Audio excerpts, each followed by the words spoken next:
She sold happiness in glass jars. The poster read, "Happiness. Sold in glass jars. Call today," and underneath the text was a phone number. I was walking home from a long, exhausting day of work when I caught a glimpse of the paper stapled on an old telephone pole. I took a picture of it thinking it was amusing. I was going to show my wife once I got to our apartment, but I was caught up with chores and forgot about it. Dinner, dishes, laundry, packing a snack for our daughter, putting her to bed, then putting her toys away that she'd left out in the living room every night. It was the exact same routine. The next day, I awoke sleeping back to back with my wife. I always had to get up earlier than she did for my job, so I quietly got ready for the day and headed out the door. At work, I was updating the company's latest expense report. Most days were similar to this one. They were basically paying me to stare at a computer for 9 hours a day and input a couple numbers into a spreadsheet. I finished my work very quickly, so I decided to head out of the office early. It also helped that it was a Friday, and a lot of people leave early at the end of the week. On my walk back, I was thinking of what my life had become. I did this often. I always dreamed of traveling when I was younger. I wanted to drive across the country or solo backpack across Europe. Then I met Kelsey. Don't get me wrong, I loved Kelsey. I mean, I still do. We just don't have that spark anymore. When you meet someone and get in a relationship, whether it's meant to be or not, some of your personal life plans have to be put on hold. And then that relationship turns to marriage, and then you have a baby, then you have to enroll your daughter in a preschool, then you have to get a better paying job and work more hours and blah blah blah. I'm not trying to throw a pity party for myself. I'm just saying I wasn't exactly content with where I was in my life. I wouldn't have referred to myself as a happy person. As I took the same route home that I did every day to work and back, I walked by the same poster I had passed the day before.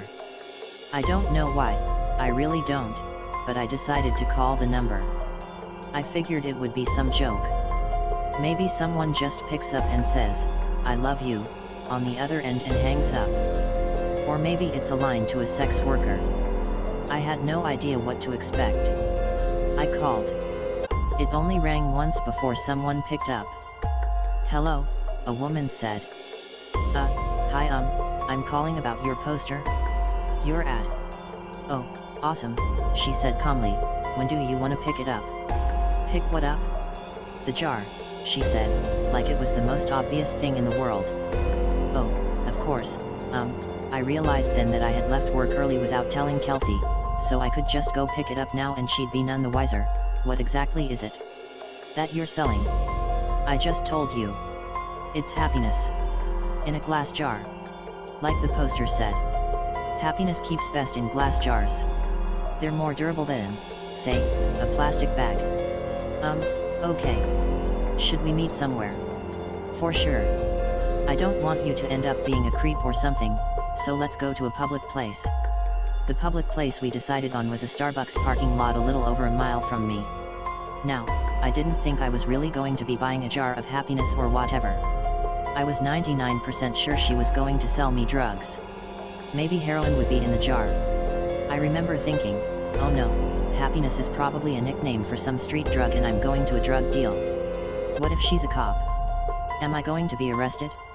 But something inside me told me to keep walking, and so I did. I stood outside and texted her. "Me, I'm here." Her, "Cool. Be there in a sec." Me, "What are you driving?" Her, "Silver Camry." And as her final text came through, I saw her car pull in.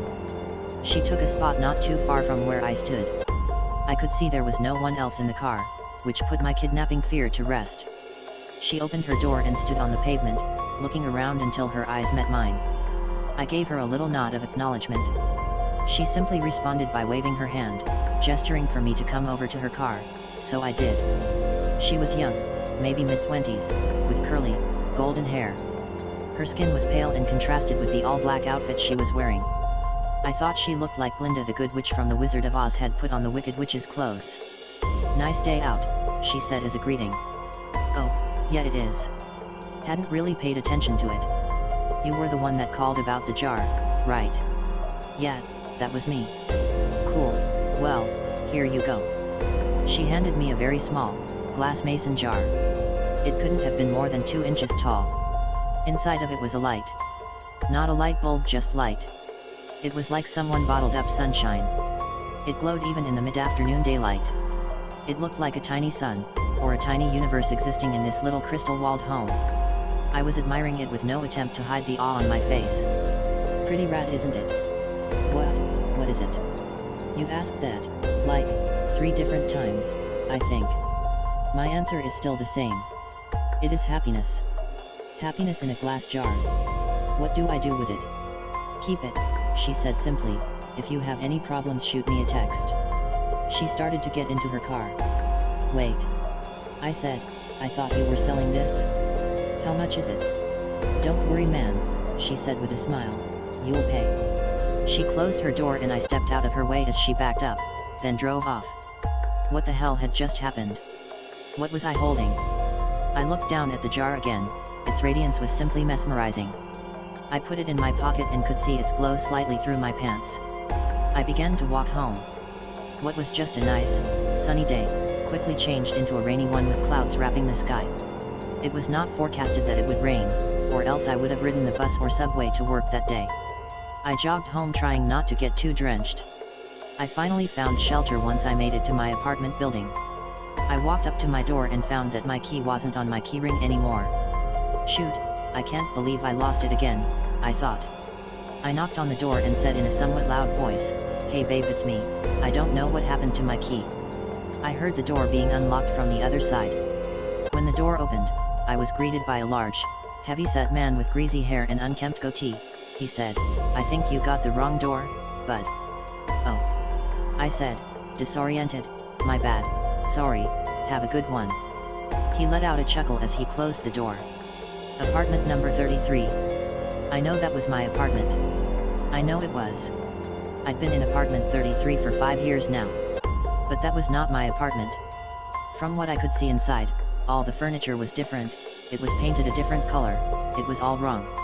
I felt like I'd hit my head and was drugged. In that moment, nothing made sense. I pulled out my phone to call Kelsey so she could calm me down and tell me I just got confused for a second. But her contact wasn't in my phone. In fact, nothing was in my phone. I had no messages with her. No previous calls. No pictures. It was like my phone reset to its factory settings. Did that girl somehow switch my phone out when I wasn't looking? I would have just dialed Kelsey's number manually, but I couldn't quite remember it. I had known it by heart before, but not anymore. I needed to get back to the office. I had all my contacts backed up on my work computer. Since it was still raining, I hopped on the bus which had a stop right in front of the apartment complex. I rode downtown toward my office, the whole time staring at my wet shoes, wondering what the hell was going on. We have a keycard access to our building so only authorized personnel can get inside. I always keep my access card in my wallet, always. But, surprise surprise, it wasn't there. I buzzed into the speaker we had for guests with appointments, or employees as a backup in case anyone lost or forgot their card. ZZZZ. Hey, this is Tim, I must have lost my card. My employee number is, I stopped as I drew a blank. A voice came through the speaker, Tim? You got cut out, what's your employee number? I can't remember, That's fine, just tell me your full name and department. Finance. I'm in finance. My full name is Tim Brooks. One sec. About 30 seconds later, the man spoke to me again. We don't have a Tim Brooks working in this building. Did you have an appointment with someone? I backed up in surprise, almost tripping on my own feet.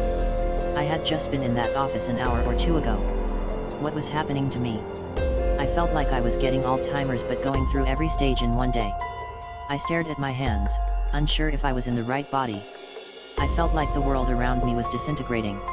I wasn't in control, I was merely sitting inside somebody else's head, watching the world through their eyes. Just then, I got a text. I recognized the number immediately, it was that girl. The one who gave me the jar. I had forgotten all about it until I saw her text. Hey. How's it going? I looked at my phone, dumbfounded. It made me angry she was so nonchalant about this. She knew what was going on. She had done this somehow. Me, what the hell did you do to me? Her, the worst is yet to come. I was astronomically close to just chucking my phone as far as I could in frustration. I took the jar out of my pocket. It looked unchanged, still glowing just as bright. What did you do? I yelled at the jar, realizing I probably looked like a lunatic. As I stared at its glistening glass, I realized something. I didn't know what my wife's face looked like anymore. I knew her name. Well, I know it started with an K, or maybe AC. I couldn't picture her in my mind. I knew I had a wife. I knew I did. Yes, because I had a daughter. I had a wife and a daughter. I just couldn't remember their faces then, or their names, or their birthdays, or any memories I had with them. I know they existed. They did exist. I had just seen them that morning, right? I couldn't remember how she looked, or what she smelled like. What was our first date? We had a wedding, right? What about our first kiss? Or my daughter, or was it my son? Maybe I didn't even have a kid. But my wife, or girlfriend, she was real.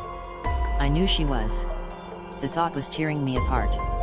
I couldn't see her in my head. I couldn't recall a single fact about her. I was standing outside of the same building, but I was unsure why I was. Did I work there? I must work somewhere. The rain was accompanied by a chilly wind now. It was whipping at my face, making my nose and cheeks sting. I wanted to go home. I wanted to be with her. I wanted to be warm. I wanted to go into a shitty office job that kept a roof over my head. I wanted it all. I was soaking wet. I was miserable. I couldn't remember my parents, or my childhood. Did I even have any friends? Why was I in the rain? I looked down at my hand. I was still clutching the jar. The only memory of my entire life I could concretely remember was that girl giving it to me, telling me it was happiness. It did not bring happiness. It brought pain. It brought suffering. I was more miserable in that moment than I'd ever been. My phone buzzed. Break the jar, Tim. I looked at my other hand. With the setting sun and the rainy sky, I swear the jar glowed brighter than any street light near me. I didn't break it because I was following her instruction. I broke it because I was angry. I broke it because I was upset. I needed a release. I raised my arm above my head, and brought it down with one swift motion, shattering the jar on the concrete beneath my feet. That dark, chilly air accompanying the rain spread away like it was the shockwave of a bomb going off, and I was at the epicenter. I saw the warm, yellow light from inside the jar spread rapidly across the ground and ascend into the sky. It was as if I was watching the beginnings of the universe being created, like God had just snapped his fingers and said, "Let there be light." I was engulfed in it. I could no longer see street or rain, or anything dark. I felt like I was plummeting into a star going faster than the speed of light. It felt like sitting in front of a fire on a cold winter's night, but that warmth was covering every inch of my body. And then I blinked. Immediately I could feel the sheets beneath me, and my back barely touching my wife's. I was staring out the window. The morning light drenched through the glass and gleamed on my face. I stood from bed and grabbed my phone. It was Friday morning. I had one text. "Let me know if you ever need another jar." I called in sick to work. I snuck into my daughter's room and greeted her with a kiss and told her she didn't have to go to preschool today. We were going to have a family day. She smiled and stretched out her arms with a yawn before curling up and falling back asleep. I got back in bed and squeezed my wife tightly. I didn't let go for hours. Our daughter came into our room and woke us up eventually. She jumped on the bed and shouted for us to wake up. Yesterday I may have found that annoying. Yesterday I may have found a lot of things annoying, or monotonous, or dull. But not today. Today, I pulled her under the covers in between me and Kelsey. Today was going to be a good day. Today, I was happy.